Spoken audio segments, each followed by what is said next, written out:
Damn labyrinth. It's even worse down here, Nika sighed, carefully moving to one of the nearby passages. Probably best to head down this tunnel and hope for a turn. Sephi, Jack interrupted. Do you have a marker pen or something you use for graffiti on you? If we make a mark somewhere only we know what to look for, we can retrace our steps if we have to. Sure, the scritter grinned, as she pulled out a highlighter and left a small mark on one of the pipes, all while Alora hurried them along. We need to stay ahead of the fighting, the Eladri warned, but yes, that was a good idea, Jack. Let's just hope we don't get flushed out, Nika whispered, as the echoes of combat got fiercer as they moved. Drow are probably chewing through those assholes. I almost feel sorry for them. Unless there are any more like the Butcher, Chew argued. Lower-level cultists with no combat experience that just have a death wish aren't an issue for the Drow or us. The cult of the Destroyer has its elite forces too, and they're on home ground. As if to punctuate that, several cackles and explosions could be heard through the pipes heading upwards. Sephi, what's the direction of the signal looking like? Chio asked. If it changes quickly, it means we're close. Not too close, not too far, Sephi replied, keeping an eye on her indicator. We're probably going to pass the right direction and keep going until this passageway ends, at which point we will hopefully have a direct path. Let's pick up the pace then, Alora confirmed. We can't afford to take a break here. Jack obliged, trying his best to toe the line between stealth and speed, Dante keeping close to his heels as he did, occasionally making sure the others in the group weren't struggling. Eventually, after what seemed like 10 minutes later, the path opened out into a large chamber. This one had no signs of lime or stone, and appeared to be spotless from dust and decay that they could see. The floor and walls were comprised of some kind of dark brown metal with hexagonal patterns. Not the rough, corroded rust that Jack originally believed, but a smooth, almost slippery sheen. It climbed up the walls like ivy, only leaving some remnants of the usual pipes and wiring at the top. That's different. Even Nika had to give pause. What is it, Chio? I have no idea, Chio replied, examining the metal. Add it to the ever-growing list of mysteries of the gloom paths. We can't afford to worry about it right now, though. Agreed, Alora confirmed. Sephi? This way, Sephi confirmed, leading the group to a set of 3 tunnel entrances right next to each other. Well, this is awkward, Jack noted. Which one do we take? Left heads back near where we were coming from, Nika shrugged. What about the others? There are life signs that way, Chio argued as she moved to the other side, with Alora taking a look. Right is safer, but likely longer. Middle doesn't look good, Jack added. I think it heads even further down and... They were interrupted by a loud bark from Dante, whose direction made the group look up, as something blasted a hole in the wall or floor above them, before several large, roaring creatures dropped to the ground, quickly followed by several Drow, clad in finely laden black uniforms. The creatures were monstrous, like some kind of emaciated-looking canine with rotted flesh, painful-looking bone spines of broken bones, and a maw of way too oversized teeth. But Jack could see they weren't canines. With horrified expressions on what remained of their torn and warped faces, Jack could tell that these creatures were somehow the twisted and mutilated bodies of a living person.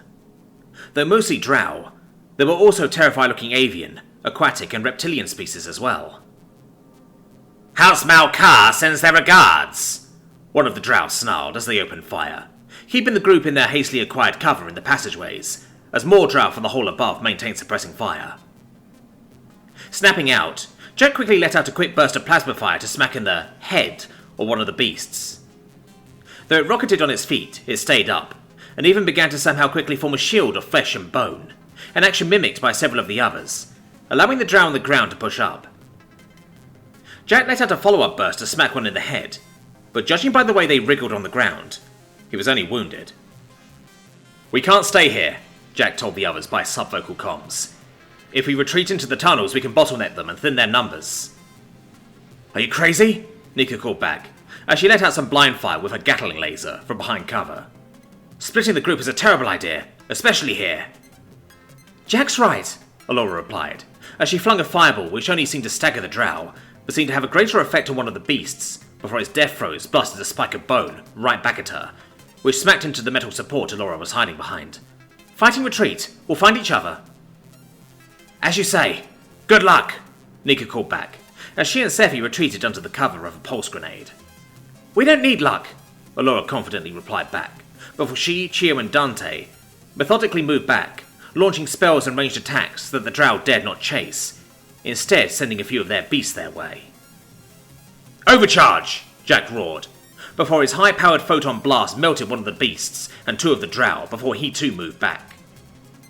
Alone, he was an ideal primary target, and that was fine with him if it took their attention away from the others. Dual-wielding both of his guns, he laid down suppressing fire, taking care not to move too far away, and drawing the Drow deeper into the passageway as it descended further down into the gloom paths. The Drow had some kind of protective armour, and they were clearly worried about taking too much damage, though the beasts were far less reserved, having as much of a death wish as the cultists, but being far more resilient and deadly. Backing away, the passageway quickly opened into a larger passage, and Jack knew his advantage would soon be lost. Laying down some more covering fire, he quickly activated a specific grenade from his belt, and waited for the last moment before lobbing it underarm over the heads of the closest Drow before it exploded, violently expelling its contents all over his group of attackers, before the concrete-like substance rapidly expanded, completely engulfing the passageway. And also trapping him in the new passage. No choice, Jack thought to himself. He knew he had the strength to break through it given enough time, but time was a precious rare resource when his friends were in danger. Now to find a way out. Turning around to look for an alternative exit, he quickly dodged to the side as a jet of flame suddenly lurched out at him, before just as quickly subsiding. Sensing movement behind him, Jack dodged again, blocking a hit from something blunt that managed to dent his plasma rifle as he reflexively blocked it. Quickly retaliating, he snapped his rifle up, giving off several bursts which were effortlessly magically absorbed by the two strange-looking Drow, before his plasma rifle ran out of juice, and refused to eject its battery when Jack tried to quickly reload. The hit from earlier must have jammed it. Instead, on seeing that the Drow hadn't pressed their attack, Jack pushed the plasma rifle back in its sling until it clipped onto the calibrated magnets on the back of his battle skin. He was more than happy to use his more powerful weapons here. These two were clearly no ordinary Drow. "What fortune, sister of mine?" The suited male smiled an unnaturally cheerful smile, device on his arm still glowing as he pulled out a wicked-looking mace. "Our target wants to play." "It was never a case of fortune, brother of mine." The female in the white dress flourished her twin battle hammers as she leaned back into the male, smiling an insane grin as he caressed her body. "But fate. I hope he will be more entertaining than the others." "This one will entertain a sister of mine." The male felt the female up as the two giggled, staring at the human in wicked glee. "He is to die painfully by the young mistress's decree. Oh, yes." As the two Drow then separated and prepared to attack, Jack growled, bringing his rage to bear. "I don't have time for this shit!" Dante blinked to one of the beasts, latching onto its neck with his maw as it shuddered, electricity coursing through its body before it fell still, unable to regenerate. Another beast leapt at him, only to be slammed into the wall by an invisible force. "It's resisting my power," Chio told Alora, as the Eladri thrust out with a summoned spear, skewering another beast, then summoned divine flames to engulf it. They had proceeded a fair way, though their enemy was tenacious. "We can't hold out forever. I hope you have something." "Thought you'd never ask," Alora smirked despite herself, knowing that what she was about to do was difficult. "Cover me while I cast." Chio and Dante did so, as Alora began chanting, several magical rings of power surrounding her as she knelt in a pose of supplication. Chio grabbed what she could with her power, throwing a cloud of dust at the incoming Drow to little effect, as they could see through their visors. Chio followed through by lashing out with waves of psychic power, striking at the Drow mentally with much greater effectiveness, though having little effect on the monsters. Dante likewise sensed Alora's wish, and shot out a slow ball of lightning down the passageway they had come through, which brutally lashed out with bolts of powerful lightning. Though the dog seemed a little fatigued by the effort, that did not stop him from forcing the beast back with jolts of electricity, as Alora finished her ritual. "Shahashala of Quemos, I summon thee!" Alora shouted, her palms hitting the ground as she was bathed in light, before her form grew, skin glowing bright, sprouting wings and shimmering with holy flames, as Alora finished her transformation into a guardian celestial. Wasting no time, she waved her hands forward, and immediately immolated 3 of the beasts, and struck a 4th that had attempted to attack Dante with a powerful foot, smacking the creature into the nearby wall with a sickening crunch. As the remaining hostiles attempted to flee back down the corridor, Alora quickly intercepted the ones she could, smiting them with her summoned sword, before unleashing white flames down the passageway they had just fled down, obliterating the remaining Drow and their foul beasts. "I can still maintain this form for a little while longer before I revert back," Alora told Chio. "Might as well use it. Where are they?" "All 3 appear to be converging somewhere that way," Chio pointed. Unfortunately this time, there was a passageway heading straight there. Though before they could get a move on, something shimmered in front of them, as a portal of hellfire opened, and Alora and Chio summoned their power to get ready for a fight, as from the bright flames stepped forth the black-robed, red-skinned form of Devil's Daughter herself. Dante seemed at ease, however, as he casually padded over to the Stygian, staring up at her with intelligent eyes, and giving her a single woof. Devil's Daughter unsummoned her portal, as she took in the 3 in front of her, quickly looking around for more but not finding anyone else. Finally she spoke, locking eyes with Alora. "Where's Jack?" "That's 8, Nika called to Sephi, as her Gatling laser finally ripped for the last Drow's armor.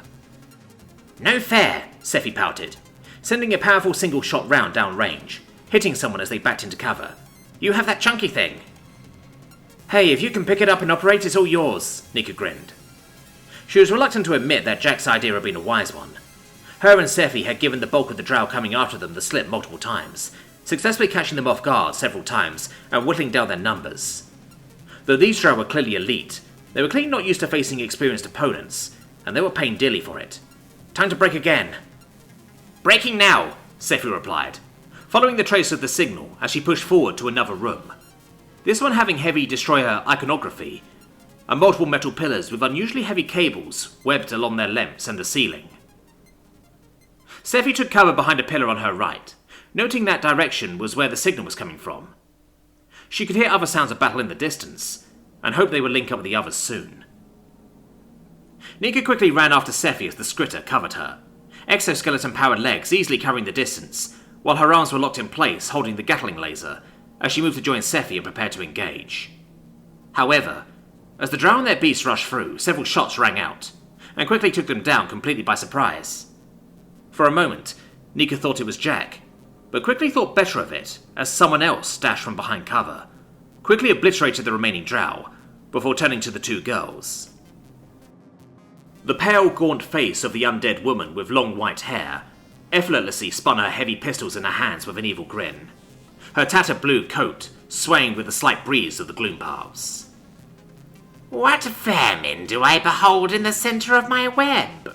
she cackled wickedly. "Not another pesky Drow. You're with him." "No idea what you mean," Nika growled in reply. The figure mockingly laughed as she spun her guns. "You're a poor liar, child. In the Destroyer's name, I have ended lives and broken minds longer than you have been alive. Tell me where the outsider is, and I'll make your deaths quick and painless." "Not gonna happen," Sephi snarled. "Blow it out your ass." "I was hoping you would say that." The woman gave a cocky, gummy grin as she spun her pistols again before holstering them, hovering her hands by the holsters, while keeping her eye on the girls, who were subvocally planning their next move. "I know the butcher finally got his wish of a glorious death in battle, but that one always lacked vision for the finer things. The thrill of the hunt, the rush of the fight, the passion of the kill. Feel honored, children, for I will show you why I am named the Trickster." There was a quick silence, as anticipation filled the room to a boiling point, before the undead gunslinger broke it first. "Draw!" Immediately, Sephi crouched low and snapped out of cover with suppressing fire, forcing the Trickster to dive for the nearest pillar as they aimed for Nika, the Skritter having correctly assumed that the Trickster would see Nika as the greater threat. As Sephi tried to hit the Trickster with accurate burst fire, the form of the cultist shifted as it began to blur with the nearby darkness. "Stealth camouflage!" Sephi warned. Gotcha, Nika called back, before yelling, Dodge this, bitch! She unleashed with a furious hailstorm of bullets around the pillar, as Sephi pushed forward, trying to get a better angle on the trickster. Suddenly, several shots of green light flung out from behind the pillar, inaccurately aimed towards Nika. Or were they? Nika quickly dodged out of the way, as the powerful blast ricocheted off the nearby wall, passing precisely where she just was, and pinging several more times on various surfaces before they dissipated. The trickster wasted no time in moving from her position, Sephi seeing the shimmering blur of the camouflage as she did, and clipped the trickster with a quick plasma burst from her rifle, as several shots came her way, which Sephi dodged by using her wings to fly in the air, keeping up the fire, and forcing the trickster to move between cover as she tried to break line of sight and give the girls the slip. Several more ricocheting shots came flying around, much wilder this time. Have a plan? Sephi called sub-vocally, as she ducked another shot that almost got her from behind. Only a matter of time before we get one in the back.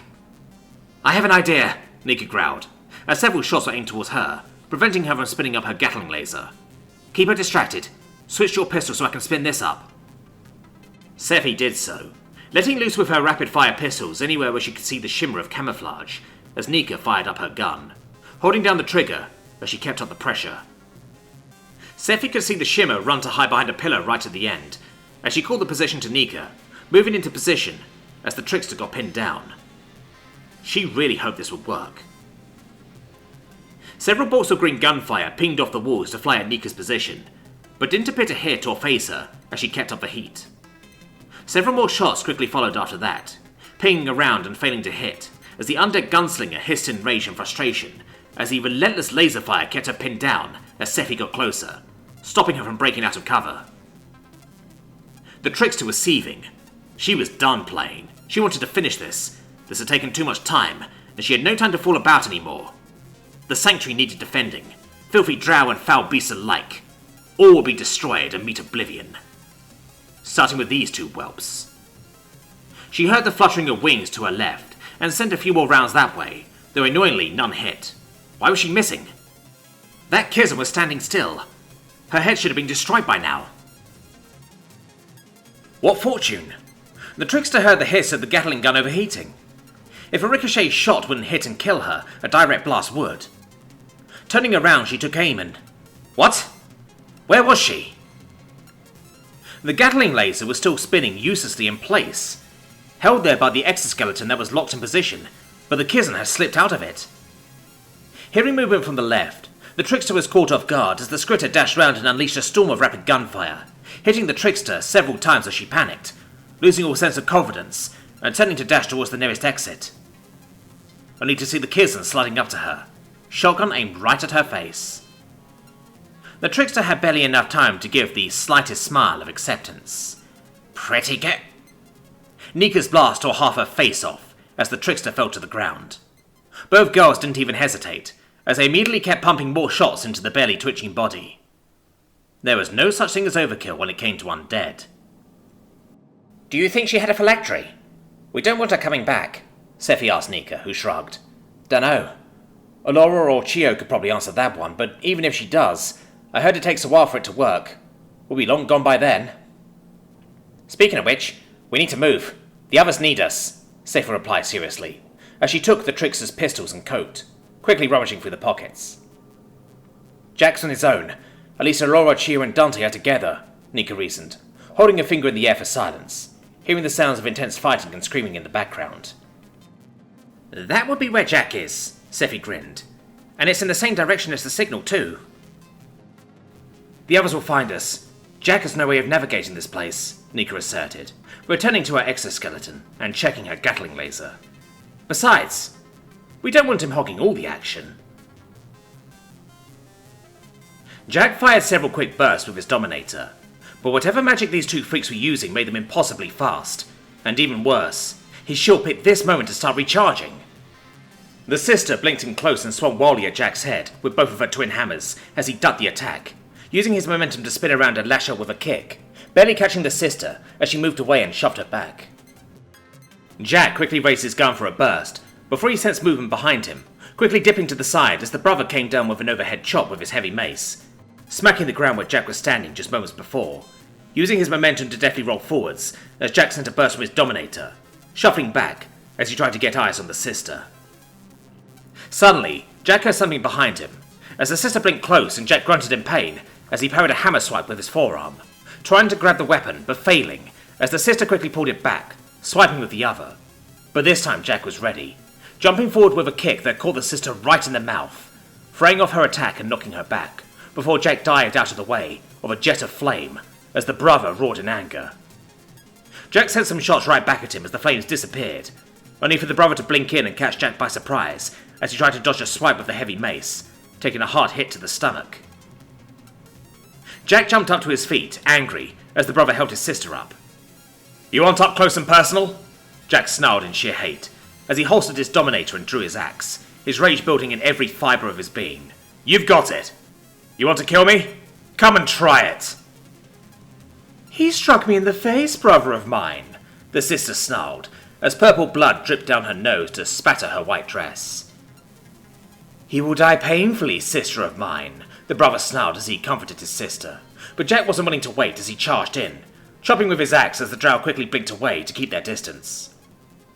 The brother thrust his gloved arm out, which Jack could see as some kind of device on the hand, and shot a thinner jet of flame towards Jack as he rushed again at their position, with Jack dodging the more accurate pyro attack as best he could, though taking some damage he barely noticed as he forced the Drow to blink again. This time, however, he could hear the Drow panting, and knew in the back of his mind they couldn't keep up the blinks for very long. The two Drow gave each other knowing looks as they nodded to one another, getting up and looking much more serious compared to before. Jack walked towards them as they walked towards him, ready for what they would try. The brother suddenly charged at Jack, swinging his mace as hard as he could. Jack ducked under the blow, feeling the wind ruffle his hair, and allowing the brother to continue past him with momentum as he blocked a hammer blow from the sister with his axe, quickly having the presence of mind to quickly hop on his legs to avoid the brother's attempt to trip him, stepping back with a kick as he moved in closer to the sister, parrying her second hammer strike before pulling her towards and past him, throwing her off balance as she desperately tried to stay on her feet. Hearing a shuffling from the side, Jack dodged another swipe at his head from the brother, who quickly brought his heavy mace up to block a retaliatory chop from Jack's axe, but couldn't parry Jack's follow-up punch to the face, knocking the brother back as he leapt forward and followed through with a kick that knocked him down. Anticipating the sister, Jack feinted moving to finish off the brother, but instead twisted and roared as he sent a vertical chop to intercept the sister, who brought her twin hammers up in an X to quickly block and lock the weapons in position. Taking advantage of his forward momentum, Jack used his superior strength to push the sister back, the Drow panicking as she stepped back with it, trying not to trip up before she somehow found the strength to dig her feet, just as she was about to hit the wall. The sister quickly slackened her grip on her hammers, allowing the handles to slide through her hands to shorten the length as she broke the clinch, moving within Jack's guard and punching him in the chest with the hammerheads as he was knocked back. Somehow having the reflexes to anticipate the brother, Jack quickly fell to the ground, letting the swipe go over him, as he used his momentum to come up from a back roll, grunting in pain as he felt the sharp impact and rocks on his back, despite the battle skin reducing the damage. The brother quickly stopped and changed his direction, furiously swiping at Jack several times with his mace with unnatural strength. The human quickly dodged each attempt before parrying once more with his axe, getting in close and headbutting the Drow male in the face, stunning him and forcing him back, in time, as the sister leapt at him, bringing both of her hammers down. Jack was quicker, however, blocking the devastating attack with all of his strength, and using his momentum to throw the sister at the wall head first, her skull cracking against the rough metal wall, as her sunglasses fell free down her blood-spattered face, revealing the acid-like scars around her red eyes as she was dazed. Hearing the brother rush at him again, Jack tried to dodge another swing but failed, the mace smashing into his torso with a sickening crunch, and Jack barely got his axe up in time to block a second blow, before the brother followed through by striking Jack in the face with the pommel of his mace, forcing the human back. The brother yelled a cry of victory as he rushed in close with a downward chop of his mace, with Jack blocking and holding on with as much strength as he could muster. He knew the Drow could magically enhance their strength, but his strength was natural, and he pushed back. The brother's nose began to bleed from his magical exertion, as Jack held on, but for suddenly the human roared in rage, pushing the brother back in a burst of strength, his guard wide open, as without thinking, Jack threw his axe as hard as he could, smashing into the brother's torso. Jack dashed at the shot-looking Drow, as they raised their gauntleted hand to spew fire once again. Jack caught up just in time, grabbing the arm with his right hand and aiming the flames away from him by twisting the arm, while with his left, Jack brought his fist down on the brother's elbow as hard as he possibly could. The brother screamed in agony as his arm was completely destroyed with a snapping crunch of bone, deactivating the magical fire. Jack pulled him in close for a grapple as he heard the sister get up, and knew he had to be quick and decisive. Switching around and getting behind the brother, as the Drow's other arm flailed desperately, Jack grabbed the brother's shoulder with his left hand and underneath the screaming Drow's chin with the other, digging his fingers in deep as the Drow male struggled to break the grip. Jack's anger reached a boiling point as his fingers broke through the Drow's skin and latched onto jawbone. "No!" the sister screamed as she rushed towards Jack as quickly as she could. Jack roared a war cry as he pulled with all of his might, ripping the head of the brother in a volcanic eruption of purple gore as the sister charged at him in a berserk rage.